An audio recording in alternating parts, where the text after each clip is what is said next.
재계 3세, 누구나 부러워할 만한 그런 집안 배경이죠. 여기에 키도 훤칠하고 얼굴도 미남형인데다 하버드대학 학벌에 영어도 잘하고 장교 출신의 운동까지 잘한다면 이건 너무한 거 아니냐고. 더불어 매너 좋기로 소문이 자자하며 연탄 나눔 봉사활동도 하는가 하면 취미로 독서를 즐기는 훈훈한 미담까지 두루 갖춘 찐 사기캐가 있는데 바로 한화그룹의 김동관 사장입니다. 한화그룹 김승현 회장의 장남이자 향후 한화그룹의 경영권을 승계할 1순위로 지목되는 김동관 사장은 태양광, 그린수소, 나아가 우주산업 등 차세대 친환경 산업과 첨단 미래산업을 한화그룹의 새로운 성장 동력으로 삼고 과감한 투자와 혁신을 추진하고 있습니다. 모범생, 하버드대학을 거쳐 공군 장교로 어린 시절부터 공부를 잘했던 김동관 사장은 구정중학교 졸업 후 미국 명문 사립 세인트폴 고등학교에 입학했습니다. 여기서도 그는 우등생으로 쿰 라우데 소사이어티 회원에 선정됐습니다. 졸업 후 하버드대학교 정치학과에 입학한 그는 재학 당시 한인 총학생회장으로 활동했을 만큼 리더십을 갖추었음은 물론 학생들 사이에서 인기와 평판이 좋았습니다. 이후 병역 의무를 위해 귀국한 그는 유창한 영어 실력으로 공군 사관 후보생 통역장교로 선발됐는데 특히 2009년 로버트 게이츠 미국 국방장관 방한 시에 정운찬 국무총리와의 회담 통역 보좌를 맡아 세간의 화제가 되기도 했습니다. 다보스 포럼을 통해 글로벌 인맥을 쌓고 최신 경영 트렌드를 배우다 김동관 사장은 군 전역 후 28세의 나이에 한화그룹 차장으로 입사, 김승현 회장실에서 본격적인 경영 수업을 받기 시작합니다. 그가 처음 공식 석상에 모습을 비친 것은 2010년 1월 글로벌 정재계 리더들이 모이는 스위스 다보스 포럼입니다. 이때 그는 기업과 글로벌 리더의 역할에 대해 물질적 이익보다 가치에 집중해야 한다며 유창한 영어로 답변해 존재감을 대내외에 과시하기도 했습니다. 이후 2013년 영 글로벌 리더에 선정되는가 하면 한 번도 빠짐없이 다보스 포럼에 참석해 최신 경제 경영 트렌드를 습득하는 동시에 글로벌 정재계 인맥까지 두텁게 쌓아오고 있습니다. 미래를 향한 험난한 도전, 태양광 사업에 뛰어들다.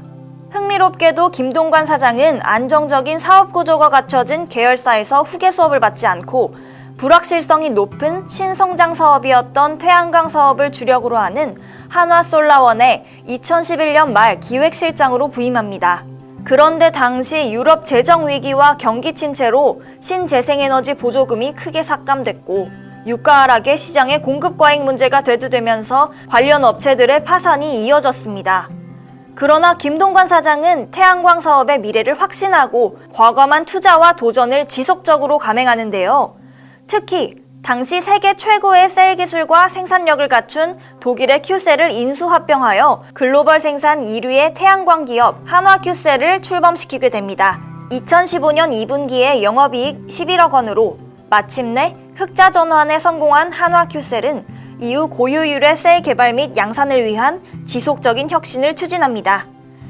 김동관 사장은 2020년 한화큐셀과 한화종합화학, 갤러리아 등을 자회사로 둔 한화솔루션의 대표로 취임하였고 코로나 악재에도 불구 연매출 3조 7,023억 원에 연간 1,904억 원의 영업이익을 거둠으로써 한화그룹 후계자로서의 경영 능력을 대내외에 확실히 각인시켜 주었습니다. 탄소 제로, 100% 친환경 에너지를 지향하는 그린 수소 사업. 한화솔루션은 기존의 석유화학 공정에서 부산물로 발생하는 부생수소와는 달리 물에 전기를 넣는 물 전기분해 방식을 적용해 탄소가 전혀 발생하지 않는 100% 친환경 그린 수소를 지향하고 있습니다.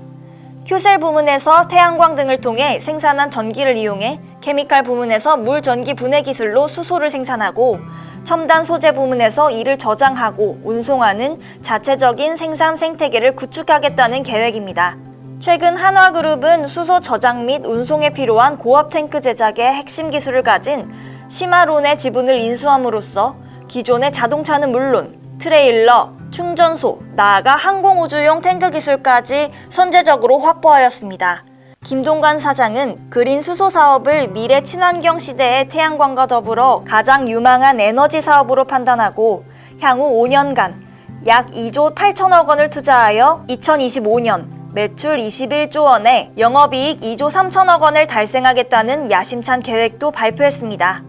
하늘과 우주를 향한 꿈, 항공우주산업에 도전하다. 한화그룹의 전략 부문장을 겸직하고 있는 그는 방산부문 계열사인 한화시스템을 통해 미국 에어택시 기체 전문 기술을 보유한 오버에어의 지분 수하여 도심 항공교통 분야의 원천 기술을 확보할 것으로 알려졌습니다.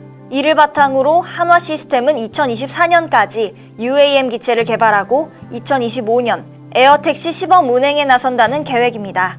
현재 UAM 사업은 현대차그룹의 정의선 회장도 미래 사업의 중요한 축으로 삼고 적극적인 개발에 나서고 있는데요. 향후 국내 UAM 시장은 한화와 현대의 치열한 경쟁이 벌어질 것으로 예상됩니다. 한편 그는 지난 3월 출범한 그룹 내 우주 관련 핵심 기술을 모은 태스크포스 스페이스허브의 팀장과 항공우주 계열사인 한화에어로스페이스의 사내 이사까지 겸직하면서 그룹 내 우주 사업까지 총괄 지휘하고 있습니다. 스페이스허브는 발사체, 위성 등 제작 분야와 위성 통신, 지구 관측 등 서비스 분야로 나눠 R&D에 주력할 예정입니다. 한화에어로스페이스는 발사체를 개발하고 세틀에 가 있는 인공위성을, 한화시스템은 통신체계를 탑재해 전반적인 우주산업의 수직 계열화를 구축해가는 것으로 보입니다. 마치 테슬라의 머스크나 아마존의 베조스가 우주산업을 앞장서 개척하는 것처럼 한화 김동관 사장도 열정과 끈기로 우주산업에 과감히 투자함으로써 국내 민간 우주시장을 선점하려는 선구자적 경영인의 모습을 보여주고 있습니다. 한화그룹, 과거 화약제조 혹은 한강 불꽃놀이, 그리고 한강변의 63빌딩, 프로야구단 등이 떠오르던 기업 아니었나요? 그런데 이제 세계 최고 수준의 태양광 기업으로 성장하고 미래 청정에너지인 그린수소 산업을 추진하는가 하면 하늘을 나는 도심 항공 서비스와 나아가 우주산업까지 선도하는 미래지향적인 기업으로 과감한 변신과 혁신을 시도하고 있습니다. 그리고 그 중심에 재계 3세로서 선대의 사업을 앉아서 편히 물려받는 게 아닌 도전하고 개척하는 기업가 정신으로 역경을 돌파하고 신산업을 일구어낸 차세대 영 리더 김동관 사장의 존재가 우뚝 서 있습니다.